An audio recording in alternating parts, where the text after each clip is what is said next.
Sir చాలు right. నేను సన్నకారు రైతులు అయితే ఇప్పుడు మేము చేసినది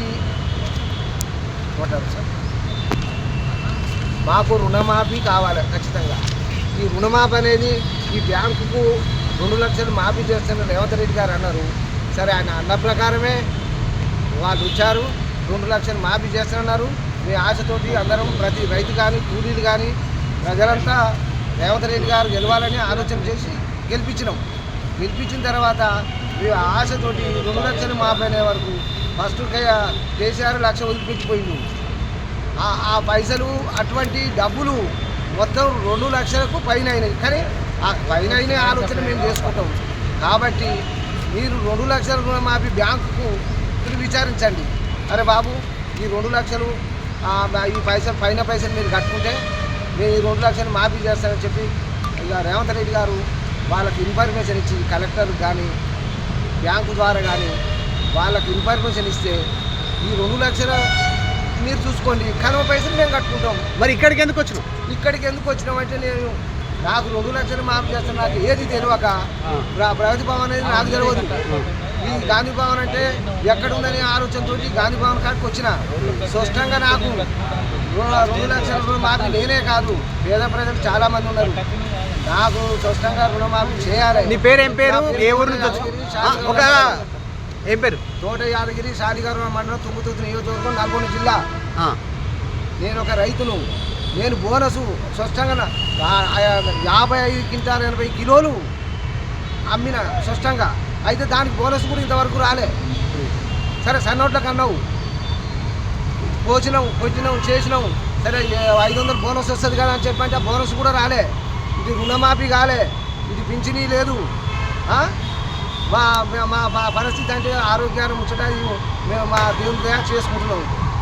మా అబ్బాయికి కనీసం కారణం వస్తే 25 లక్షలు అయినాయి.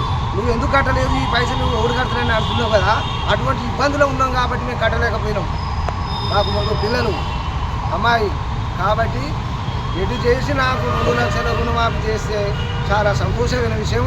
మీరు వాళ్ళు వచ్చినాక నేను లేవను, స్వచ్ఛంగా నాకు ఒప్పుకోవాలి. అంతవరకు దాకా నేను ఉంటా.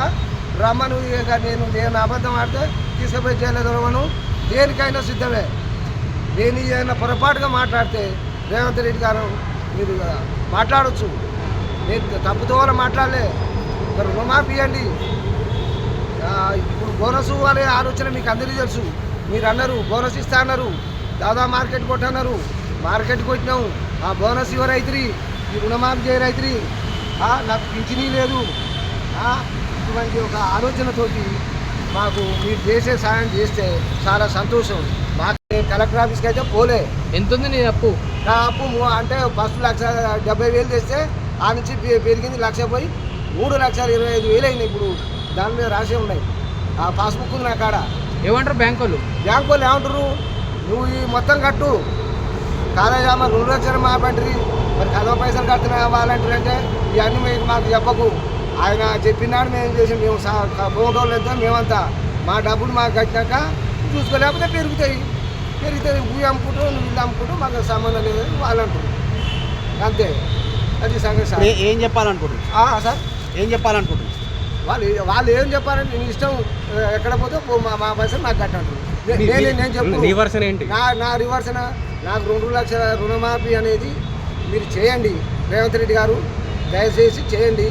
దాన్ని మేము కట్టుబడి ఉంటాం. మళ్ళడైనా మీరు చెప్పినట్టు మేము చేస్తాం. రెండోది, రేవంత్ రెడ్డి గారు మేము ఉన్న పైసలు మీరు ఆ బ్యాంకు చెప్పాలి. అరే ఇటువంటి బాబులు ఎవరైనా సరే, నేను కానీ ప్రజలు ఎవరైనా సరే కానీ వీళ్ళు వచ్చినప్పుడు ఆ 2 లక్షలు కనుమై ఉంటే మీరు కట్టుకోరని చెప్పి మా బ్యాంకు ఒకటి ఆదేశం ఇవ్వాలి. ఇస్తే మేము కరెక్ట్ మేము కట్టుకుంటాం. అట్లా ఉంటుంది. అది ఆడికి పోగానే వాళ్ళని కొట్టి ఇది పోయినా మాకు భయం అవుతుంది. ఈ 70,000 తెచ్చే 1,00,000 పోయి 3 లక్షల రేపు జప్తు చేస్తే ఈ పదవి పోయిన తర్వాత మళ్ళీ మాకు ఇతొక్క దిక్కోలు. మీరున్నప్పుడే మాకు కన్న తండ్రి లేక మీరు చేస్తే చాలా సంతోషంగా